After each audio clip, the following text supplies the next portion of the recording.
केंद्रीय गृह मंत्री अमित शाह ने बिहार के उजियारपुर में जनसभा को संबोधित करते हुए कहा कि पीएम मोदी ने 10 सालों में गरीबों का भला करने का काम किया है, लेकिन अगर यह इंडी गठबंधन सत्ता में आया तो बिहार ही नहीं बल्कि देश भर में लालू जैसा जंगल राज लगाने का काम होने वाला है। वहीं केंद्रीय गृह मंत्री अमित शाह के बयान पर बिहार के पूर्व उप मुख्यमंत्री तेजस्वी यादव ने कहा कि लालू जी और यूपीए की सरकार ने RTI, मनरेगा, गरीब रथ जैसी ट्रेनें लाने का काम किया। अगर यह भाजपा के नजर में जंगल राज है तो आज जो नरेंद्र मोदी का राज है वह राक्षस राज है।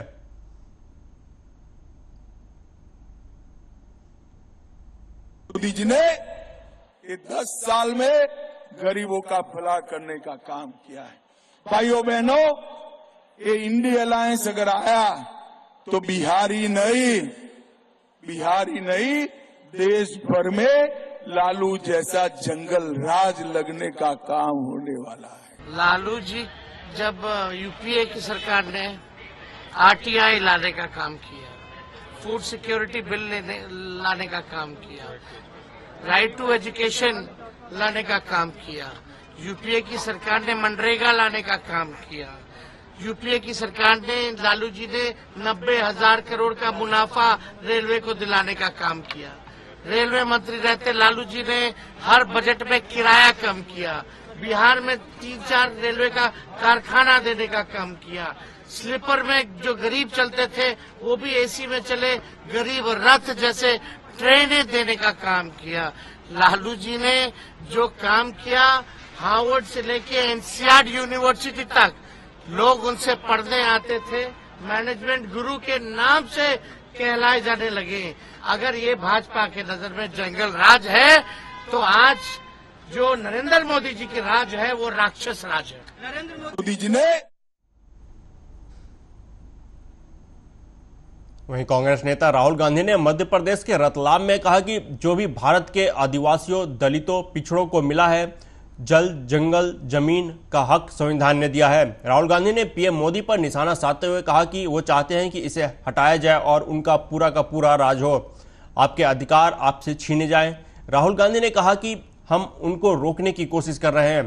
भाजपा के नेताओं ने साफ बोला है कि अगर वो चुनाव जीतेंगे तो संविधान बदल देंगे, इसलिए उन्होंने 400 सीट का नारा दिया है। सुनिए उन्होंने क्या कहा। के आदिवासियों को मिला है, दलितों को मिला है, पिछड़ों को मिला है, आपके जल, जमीन, जंगल का जो हक है वो सारा का सारा इस संविधान ने आपको दिया है।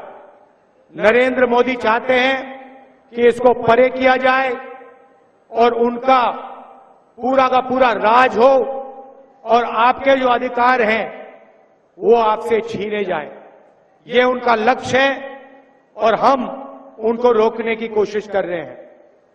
भाइयों और बहनों, चाहे वो पब्लिक सेक्टर हो, चाहे वो रिजर्वेशन हो, चाहे वो शिक्षा हो, स्वास्थ्य हो, जो भी आज आदिवासियों को, दलितों को, पिछड़ों को मिलता है,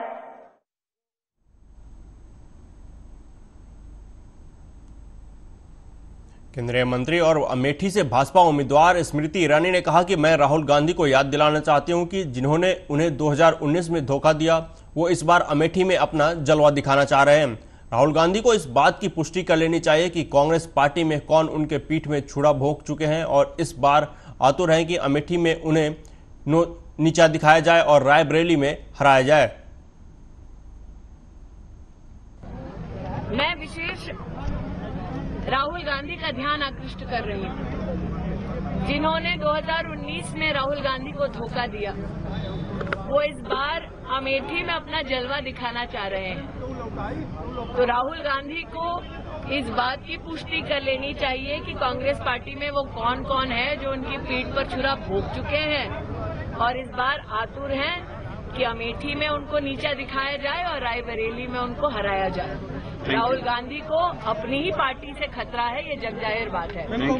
आज एक भयावह सच कांग्रेस के जो 32 साल के नेता रहे, उन्होंने राष्ट्र के सम्मुख एक घिनौना सत्य राहुल गांधी का प्रस्तुत किया। कांग्रेस पार्टी के ही नेता का ये आरोप है कि राहुल गांधी की ये मंशा है और गांधी परिवार की ये मंशा है कि राम मंदिर के निर्णय को अगर उनको थोड़ी सी भी सत्ता मिली तो उस निर्णय को वो पलट देंगे। सुबह से लेकर अब तक ये विषय चल रहा है, लेकिन एक भी स्पष्टीकरण गांधी परिवार से नहीं आया। ये सत्य है और जग जाहिर है कि गांधी परिवार रामलला के भव्य मंदिर और विशेषता मंदिर में प्राण प्रतिष्ठा के विरोध में है। ये सब जानते हैं कि विशेषता रामलला के अस्तित्व पर प्रश्न चिन्ह कराते हुए गांधी परिवार ने अदालत में भी दस्तावेज प्रस्तुत किए। सुबह से लेकर अब तक ये विषय चल रहा है, क्यों गांधी परिवार ने इसका खंडन नहीं किया? नरेंद्र मोदी जी ने बार बार कहा कि संविधान के विरुद्ध जाकर गांधी परिवार विशेष ओबीसी के आरक्षण में भी सेंध लगा। उत्तर प्रदेश के मुरादाबाद में लोकसभा संबल क्षेत्र की विधानसभा बिलारी क्षेत्र के कुछ गांवों में ईवीएम खराब होने की खबर सामने आई है। मुरादाबाद के बिलारी विधानसभा क्षेत्र के 4 गांव में ईवीएम मशीन खराब होने की सूचना मिली। आधे घंटे से ज्यादा देर तक बिलारी विधानसभा के गांव नरुद्दीनपुरगंज, बिचौला, डोंकी, अकबरपुर और महमूद नगला, इन 4 गांवों में मशीन खराब होने की वजह से वोटर आधे घंटे लाइन में खड़े रहे।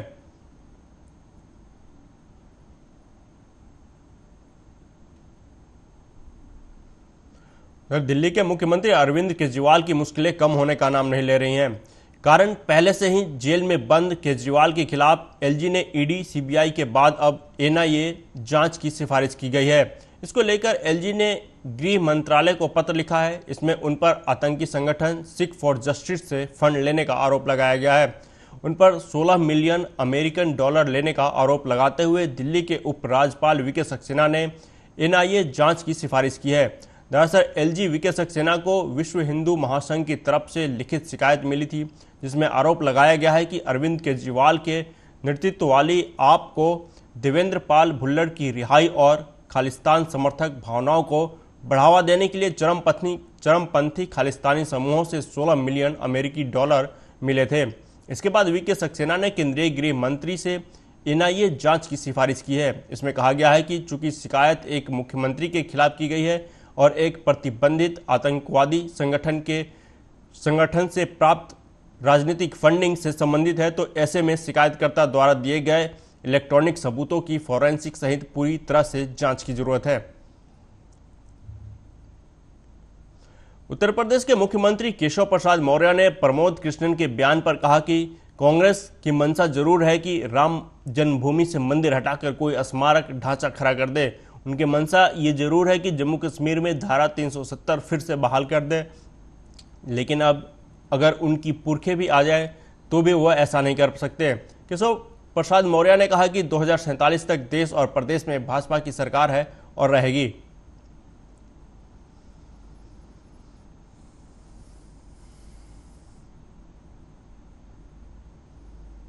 फिर से जन्म ले ले, तब भी उनकी मंशा जरूर है कि रामलला के जन्म स्थान से मंदिर हटा करके कोई स्मारक ढांचा खड़ा कर दो।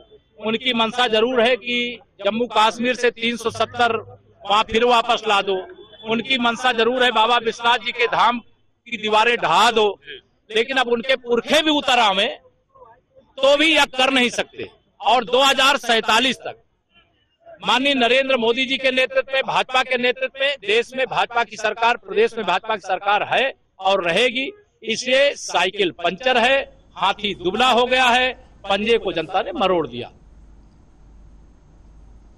उधर झारखंड में कांग्रेस नेता के नौकर के यहां भारी मात्रा में मिले कैश के मामले में बिहार के उप मुख्यमंत्री सम्राट चौधरी ने कहा कि हम देश में लुटेरे को जेल में डाला जाएगा, भ्रष्टाचार जो करेगा उसके खिलाफ कार्रवाई होगी। उन्होंने कहा कि 30 करोड़ से अधिक राशि पकड़ी गई है। ईडी और सीबीआई जवाब मांग रही है कि आपके घर में इतने पैसे कहां से आए।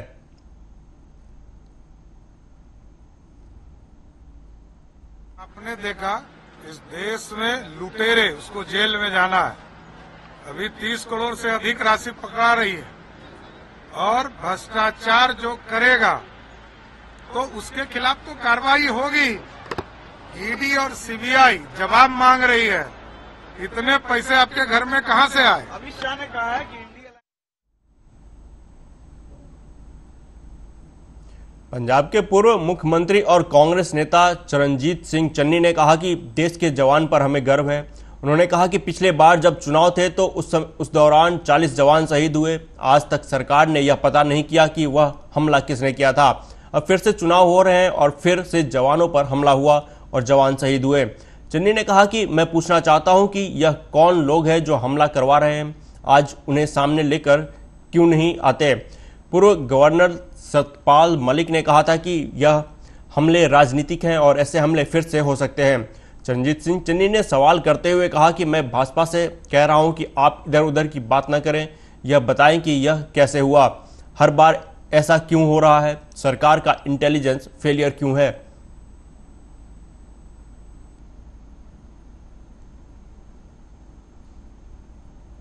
जो देश के जवान हैं, हमें उन पे गर्व है, जो देश की रक्षा के लिए फौज में भर्ती होकर देश की रक्षा का काम करते हैं और हर समय हमारी रक्षा के लिए वहां तैनात रहते हैं।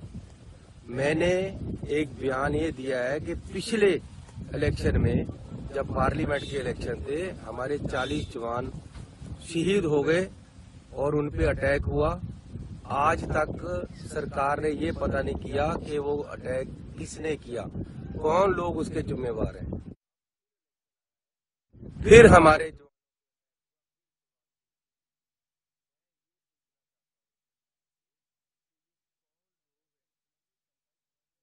झारखंड के ग्रामीण विकास मंत्री आलमगीर आलम के निजी सचिव संजीव लाल के घरेलू सहायक के आवास पर ईडी की छापेमारी पर कहा कि मुझे इस बारे में कोई जानकारी नहीं है। ईडी के मुताबिक अब तक 30 करोड़ रुपए जब्त किए जा चुके हैं।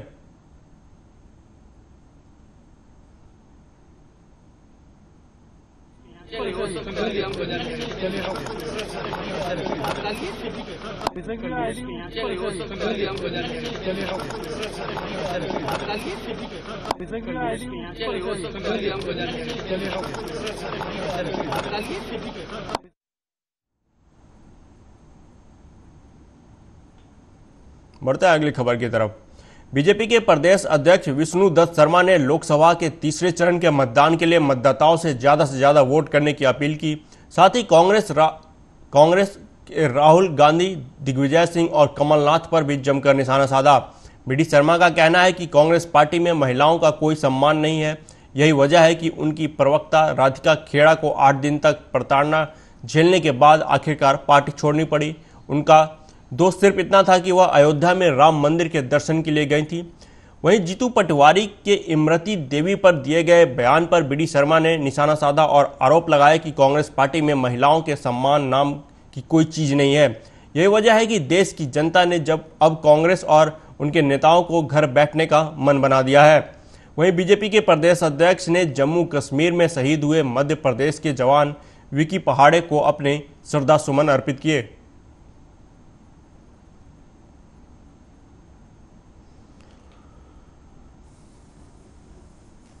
के प्रवक्ता उसे इसलिए छेड़खानी करते हैं कि वो भगवान राम का दर्शन करने गई थी। मध्य प्रदेश के कांग्रेस के अध्यक्ष जीतू पटवारी एक दलित समाज की बहन इमरती देवी को किन अभद्र शब्दों का उपयोग करते हैं। तो घोर निराशा का वातावरण जो कांग्रेस के अन्य लोगों में है, ऐसे लोग आज विमुख हो गए हैं। उन्हें लगता है कि कांग्रेस आज दुरावस्था के दौर में है, इसलिए बड़ी संख्या में लोग मतदान करने भी नहीं जा रहे। तो 1% तो इसके कारण से भी प्रभावित हो रहा है और दुर्भाग्य है ऐसी घटनाओं के कारण से भी माताएं बहनें आहत हैं। जम्मू कश्मीर के पुंछ में भारतीय वायुसेना के काफिले पर हुए हमले में अपनी जान गंवाने वाले वायुसेना के बलिदानी विकी पहाड़े के पार्थिव शरीर उनके पैतृक स्थान पर लाया गया। मुख्यमंत्री डॉक्टर मोहन यादव भारतीय वायुसेना के जवान विकी पहाड़े के अंतिम संस्कार में शामिल होने के लिए उनके पैतृक स्थान छिंदवाड़ा पहुंचे। भारतीय वायुसेना के वाहन काफिले पर आतंकवादियों के हमले के बाद पुंछ सेक्टर में विकी पहाड़े बलिदान हो गए थे। रतलाम के बंजली हवाई पट्टी पर विमान से आने के बाद मुख्यमंत्री जिले के तालनगर में आम सभा को संबोधित करने हेलीकॉप्टर से रवाना हुए। इस दौरान उन्होंने वायुसेना के बलिदानी जवान विकी पहाड़े के परिवार को आर्थिक सहायता और आश्रित को नौकरी देने की बात भी कही।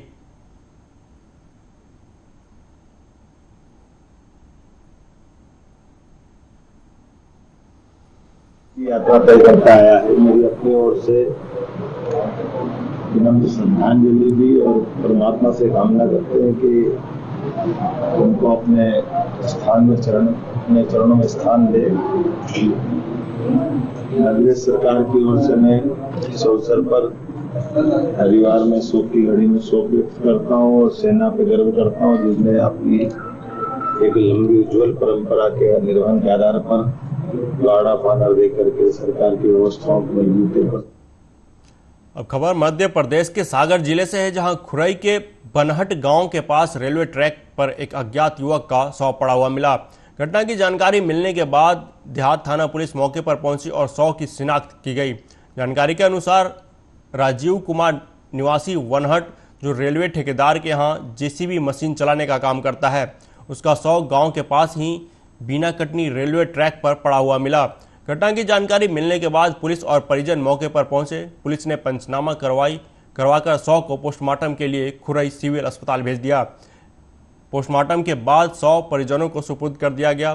मृतक के चाचा संतोष कुर्मी ने बताया कि उसका भतीजा रेलवे ट्रैक पर चल रहे काम में जेसीबी मशीन चलाने का काम करता है। उसकी ट्रेन से कटकर मौत हुई। यह घटना कैसे हुई, इसका कारण अज्ञात है। भतीजे की 1 साल पहले ही शादी हुई थी। घटना से परिजनों का रो रो कर बुरा हाल है। वहीं खुरई देहात थाना पुलिस ने शिकायत दर्ज कर मामले की जांच शुरू कर दी है।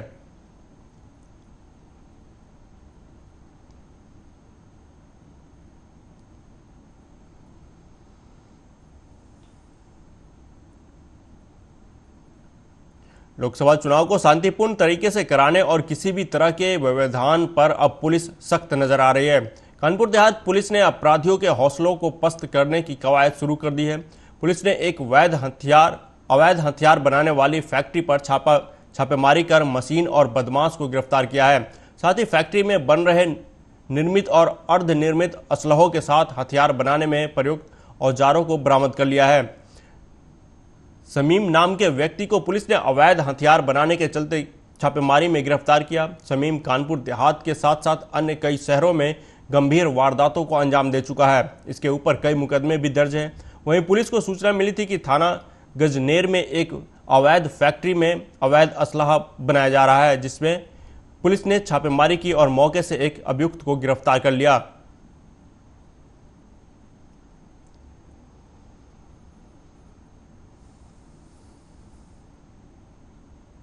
गजनेर की पुलिस टीम को सफलता प्राप्त हुई है। थाना गजनेर की पुलिस द्वारा अवैध रूप से संचालित एक शस्त्र फैक्ट्री का भंडाफोड़ किया गया है।